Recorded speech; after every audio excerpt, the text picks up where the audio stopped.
He's Matthew. He's Mike. Welcome back to Keep Liberty Alive. So the colonies were expanding.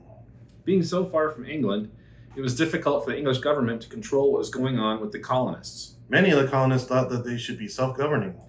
England passed a bunch of laws regarding the colonies, and the colonies sought to evade those laws.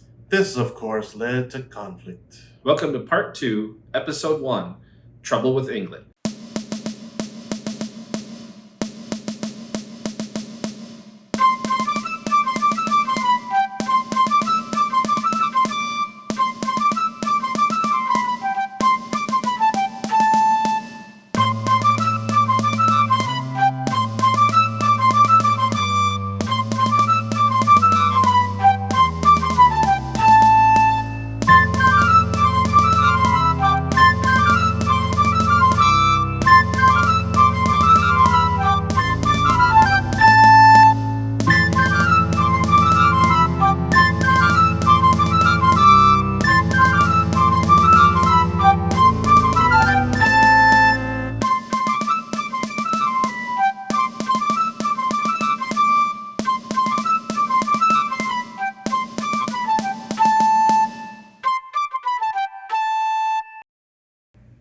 The colonies were producing many goods with the help of slave labor, of course.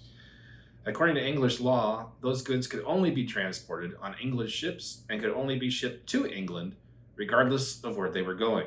Which means if you wanted to ship something to Spain, you had to first go through England, which was more costly and time-consuming. So the colonists were shipping it direct anyway, and the English passed more laws to stop it. They passed the Wool Act of 1699 to keep colonies from shipping wool to other colonies. They passed the Hat Act of 1732 to keep the colonies from exporting hats and to keep a limited number of apprentices. The Hat Act. Yeah, that's a good one. They passed the Iron Act of 1750, which kept them from building mills, forges, and iron plants. The British kept the colonists from issuing paper currency in New England in 1751 and the rest of the colonies in 1767. All of these acts were basically unenforced because there was no one to enforce them. So the colonies were, for the most part, insubordinate. This all changed in 1763 when the British decided to house British troops in North America. They also started an Anglican church in New England to exert more authority over the churches in the colonies, which was something the colonists were wary of. The British troops sent to the colonies were originally intended to be supported by the colonies, therefore taking the financial burden off of England. Which meant that the colonies were paying to support the troops that were enforcing these laws against them.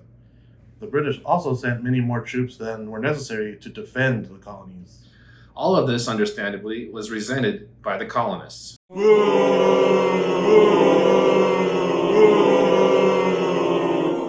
1763, England sent the British Navy to enforce the trading laws and to collect customs taxes that before were not being collected.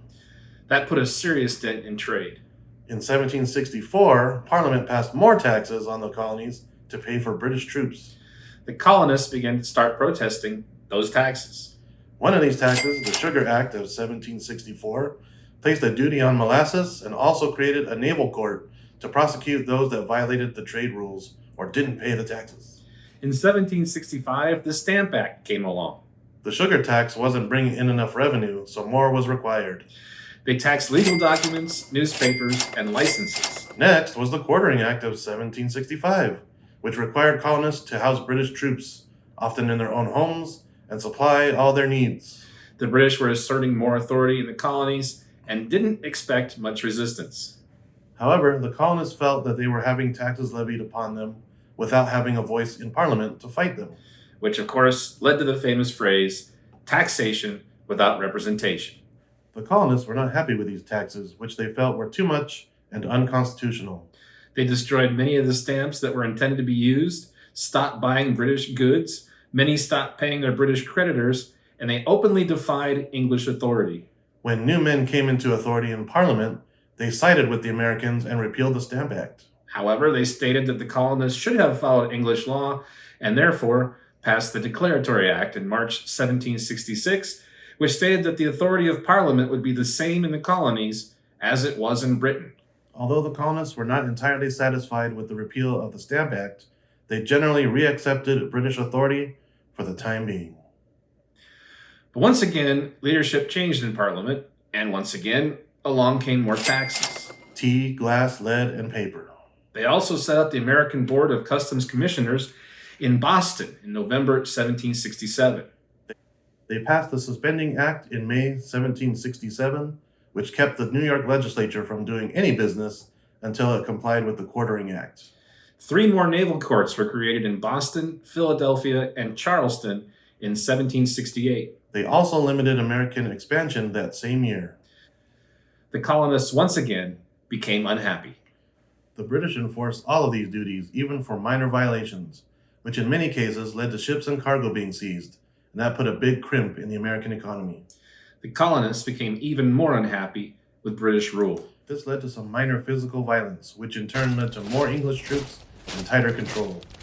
In 1770, new leadership in Parliament decided to remove the troops from Boston and most of the new taxes, except for the one on tea. The very day that these repeals were submitted, March 5th, 1770, tension between British troops and Bostonians led to what would be called the Boston Massacre.